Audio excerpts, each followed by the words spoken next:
আল্লাহ নবী মুসা আলাইহিস সালাতু ওয়াস সালাম একবার আল্লাহ পাকের কাছে জিজ্ঞাসা করলেন, আয় রাব্বি আল্লাহ, আমার উম্মতদের মধ্যে, আমার অনুসারীদের মধ্যে সবথেকে পাপী বান্দাকে আমি জানতে চাই।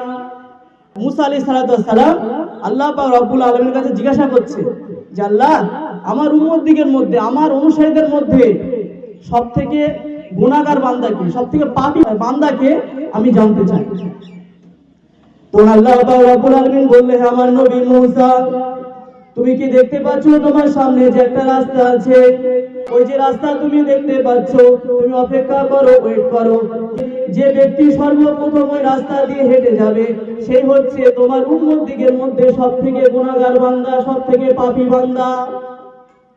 তো আল্লাহ পাক বলছেন, ওই মুসা, তুমি অপেক্ষা করো, ওয়েট করতে থাকো। তোমার সামনে যে রাস্তা তুমি দেখতে পাচ্ছ, সর্বপ্রথম যে ব্যক্তিকে তুমি ওই রাস্তা দিয়ে যেতে দেখবে, সেই হচ্ছে তোমার উম্মতদের মধ্যে, তোমার অনুসারীদের মধ্যে সবথেকে পাপী বান্দা।